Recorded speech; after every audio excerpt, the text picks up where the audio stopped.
Libro complementario. Capítulo 9. Vivir sabiamente. Textos de estudio. Efesios 5, 1 al 20. Como profesor universitario, asistía regularmente a una gran reunión anual de organizaciones profesionales. Aunque valoraba escuchar las ponencias de los académicos, disfrutaba especialmente de la amplia sala de exposiciones de la convención, en la que se encontraban desplegadas las exhibiciones de decenas de editoriales. Sabía que, al final de la convención, las editoriales vendían los libros que les sobraban a precios muy bajos. Así que, en esa ocasión, llegué un par de horas antes de que cerrara la sala de exposiciones. Al pasar por delante del stand de HarperCollins, oí el intercambio de palabras entre los dos vendedores que conversaban. Uno preguntó: ¿lo hacemos ahora o más tarde? El otro respondió: esperemos unos minutos. Luego, vino la pregunta: ¿$1 o 2? La respuesta fue: vamos con $1. Rápidamente, examiné los caros volúmenes que había en el stand y seleccioné una gran pila de unos 60 centímetros de alto.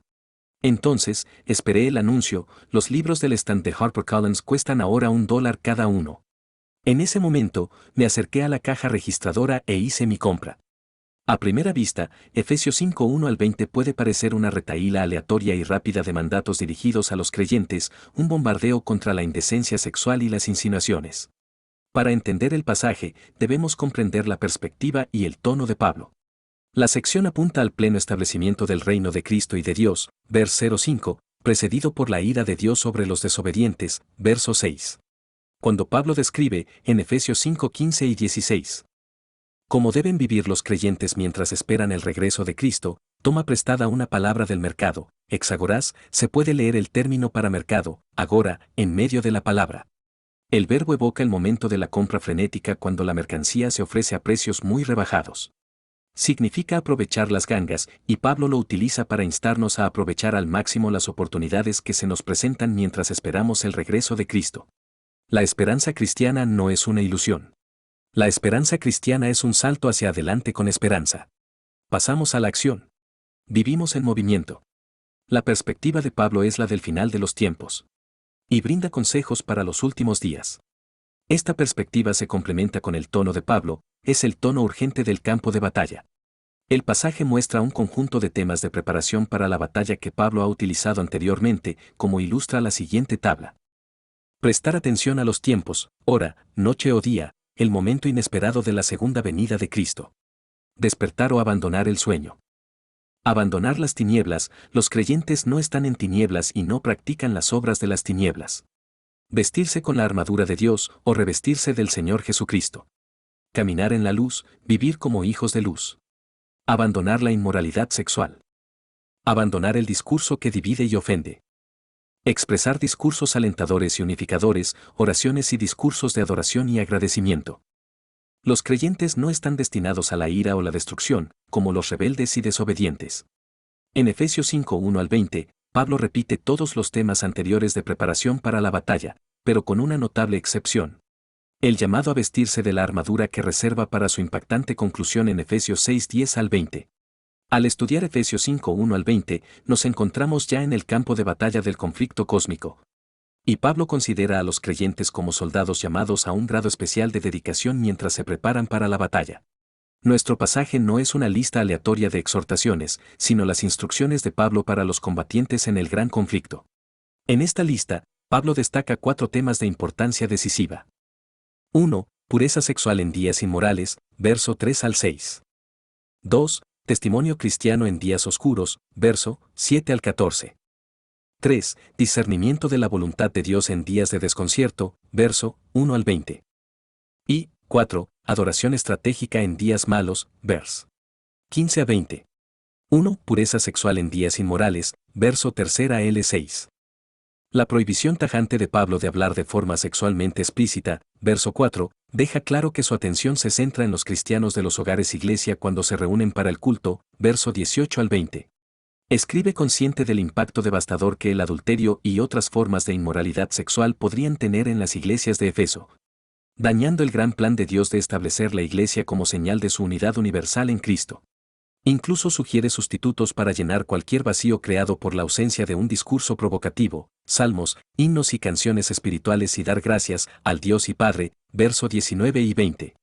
En lugar de relatar experiencias sexuales, conquistas y bromas, propone entonar cantos de alabanza y dirigir palabras de agradecimiento a Dios. Vivir una vida que gira en torno al pecado sexual es más que una amenaza para la efectividad y la unidad de los hogares iglesia en el presente, pone en peligro la salvación futura, verso 5. Quienes lo hacen, caen víctimas de palabras vanas que sugieren que el pecado sexual y el discipulado cristiano pueden coexistir felizmente en la vida de los creyentes, verso 6. El Nuevo Testamento brinda repetidos testimonios del atractivo del pecado sexual para algunos que cayeron en la tentación de fusionar un estilo de vida lascivo con la identidad cristiana. Pablo advierte que los creyentes que son engañados de esta manera sufrirán el mismo juicio. La ira de Dios que caerá sobre los desobedientes, Efesios 5:6. También recomienda encarecidamente a los creyentes que eviten tanto la destrucción de la comunión eclesial en el presente como la pérdida de la vida eterna en ocasión del regreso de Cristo. La violencia y los abusos sexuales, a menudo alimentados por la pornografía, son realidades aplastantes que invaden con demasiada frecuencia la experiencia actual de los creyentes cristianos. Las congregaciones contemporáneas han respondido a estas realidades estableciendo ministerios para ayudar a los creyentes en su lucha contra el pecado sexual y para ayudar a las víctimas de la violencia y los abusos sexuales. Se podría argumentar que, dado que Pablo prohíbe incluso la mención de la inmoralidad sexual, por definición, estos grupos deben estar prohibidos, ya que deben discutir estos asuntos. Tal conclusión sería malentender y malinterpretar el consejo urgente de Pablo. Él se opone a la publicidad del pecado sexual, que incita a los creyentes a negar su compromiso con Cristo al participar en este pecado. Los ministerios que tratan de ayudar a los creyentes a recuperarse de las adicciones sexuales y del mal uso de la sexualidad humana están haciendo la obra del Señor y no tienen por qué temer la censura de Pablo. En lugar de eludir o diluir el mensaje de Pablo, las realidades de nuestro tiempo nos llaman a reconocer lo apropiado que se vuelve su consejo apremiante para nuestro compromiso en el conflicto cósmico. Debemos tomar su consejo para realizar un serio examen de conciencia y ponerlo en oración. 2. Testimonio cristiano en días oscuros. Versos 7 al 14. En otro consejo crucial para el campo de batalla, Pablo llama a los creyentes a dar testimonio de su fe en los días oscuros, un tiempo marcado por las obras infructuosas de las tinieblas, verso 11. Declarando que los creyentes son luz en el Señor, les encomienda andar como hijos de la luz, viviendo conforme a lo que ellos saben que agrada al Señor, verso 8 al 10. Además de evitar las obras de las tinieblas y los actos demasiado vergonzosos para ser mencionados, los creyentes deben denunciar estos hechos, verso 11 y 12. Pablo se refiere de forma enigmática y poética a la manera en que deben hacerlo. Todas las cosas se manifiestan cuando son denunciadas por la luz, porque la luz es lo que manifiesta todo, verso 13 y 14. No prevé una confrontación dura y pública con sus vecinos paganos. En lugar de eso, considera que emplearán una estrategia para mostrar la bondad de Dios a los incrédulos, exhibiendo la alternativa de un estilo de vida justo y que honra a Dios, para que todos lo vean. Un testimonio así conlleva la promesa de una transformación que irradia luz. Pablo concluye su llamado al testimonio cristiano en días oscuros citando un dicho o himno: despierta, tú que duermes, levántate de los muertos, y te alumbrará Cristo, verso 14. Pablo, en este dicho, se dirige al incrédulo, invitándolo a responder positivamente al testimonio del cristiano. ¿O se dirige al creyente que se resiste a mostrar la luz del Evangelio? Probablemente sea esto último, ya que Pablo se basa en Isaías 61 al 3, que está dirigido al pueblo de Dios. Si es así, la afirmación brinda una promesa alentadora: cuando intentes dar testimonio de Cristo en tiempos difíciles, Cristo mismo te inspirará y te animará. La luz que compartas será luz refractada, originada en la luz de Cristo que brilla en tu vida. 3. Discernir la voluntad de Dios en días de desconcierto, verso 1 al 20. Pablo recomienda 2 veces una importante tarea para los últimos tiempos: 1. Busquen lo que agrada al Señor, verso 10, y 2. Procuren entender lo que el Señor quiere que hagan, verso 17. La reiterada exhortación de Pablo brinda una respuesta a la antigua pregunta: ¿cómo puedo conocer la voluntad del Señor para mi vida? Comprender la voluntad de Dios no es, al menos normalmente, un destello momentáneo de nueva percepción, es un proceso de reflexión, discernimiento y prueba, verso 10. Que conduce a una decisión sobre los valores que determinarán nuestras elecciones, verso 17. Efesios 5:1 al 20 sugiere estrategias útiles que señalan el proceso por el que podemos discernir la voluntad de Dios. Observar atentamente el modelo, verso 1 y 2.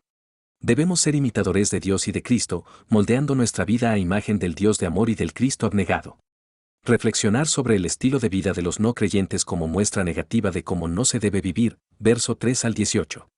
Pablo desarrolla este pensamiento en detalle, señalando la inmoralidad sexual, verso 3 al 6, las palabras groseras, vers. 4. Ignorar o desdeñar a Dios y su juicio venidero, versos 5 y 6, la falta de fruto, es decir, los incrédulos viven vidas egocéntricas, sin servir a Dios ni a los demás, verso 11 y 9.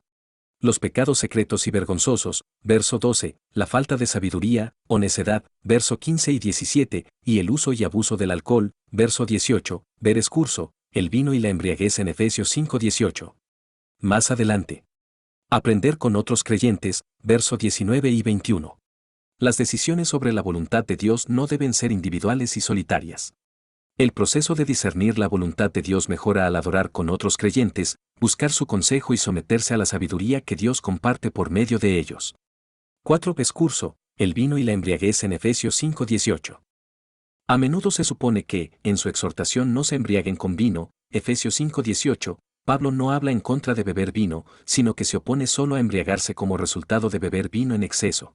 El mandato se interpreta, entonces, en el sentido de que está bien beber vino. ¿Es esta una interpretación adecuada? Dos argumentos sugieren que este punto de vista es inadecuado.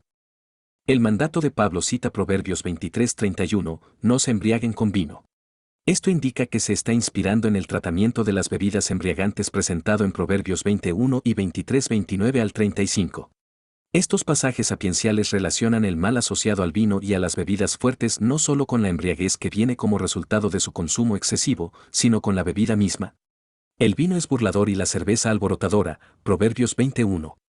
El peligro está presente desde el momento en que se lleva la copa hacia los labios, no mires al vino cuando rojea, cuando resplandece su color en el vaso, Proverbios 23:31. Pablo refleja esta línea de pensamiento, asociando el libertinaje con el propio vino. Esto queda reflejado por traducciones como la de la palabra, versión hispanoamericana y no se emborrachen, pues el vino conduce al libertinaje, Efesios 5:18. Sin embargo, el libertinaje va unido al propio vino, dado que el pronombre relativo anterior, el cual, concuerda en número, género y caso con el sustantivo vino. Una traducción más exacta del griego sería, y no se emborrachen con vino, en el cual, es decir, en el vino, hay libertinaje. Reflejando Proverbios, Pablo advierte en contra de los riesgos asociados a la embriaguez del vino. Como muestra la tabla del comienzo del capítulo, Efesios 5:1 al 20 refleja términos e ideas que Pablo ya ha utilizado en Romanos 13:11 al 14 y en Primera de Tesalonicenses 5:1 al 11. Ambos pasajes anteriores animan a los creyentes, como soldados que se preparan para la batalla, a no embriagarse, sino a ser sobrios, estableciendo un agudo contraste entre ambos comportamientos. Beber vino, que Pablo no menciona, y embriagarse, que sí menciona, eran, en el contexto de la cultura de la época, comportamientos nocturnos, ver Romanos 13:13, y Primera de Tesalonicenses 5:7. Los creyentes soldados cristianos necesitan despertar a su identidad como hijos de la luz, que están ataviados con la armadura de la luz, Romanos 13:12, y que tienen comportamientos propios del día, verso 13. Puesto que somos del día, seamos sobrios, plenamente alertas y completamente armados y preparados para la batalla espiritual. Pablo desea que los creyentes cristianos sean tan sobrios como alguien que acaba de despertarse, Primera de Pedro 1:13, totalmente sobrios, preparados para la batalla del discipulado cristiano. En vista de estos dos argumentos, ¿cuál de las dos posturas siguientes se ajusta más al mandato de Pablo? 1. A Pablo solo le preocupa la embriaguez y aprueba el consumo de vino. Los creyentes pueden beber vino tranquilamente, siempre que eviten emborracharse de verdad. 2. Hay un peligro inherente en beber vino. El creyente cristiano debe estar alerta y tener cuidado de practicar la sobriedad. Adoración estratégica en días malos, versos 15 al 20. El libro de Apocalipsis invita a los habitantes de la tierra a practicar una adoración a Dios táctica, propia del campo de batalla, por ejemplo, Apocalipsis 14:6 y 7. La adoración en los últimos días se convierte en una cuestión estratégica. El libro revela en general un conflicto cataclísmico que se libra en cielo y tierra en cuanto a quien debe ser adorado, Satanás el engañador o el Señor Dios.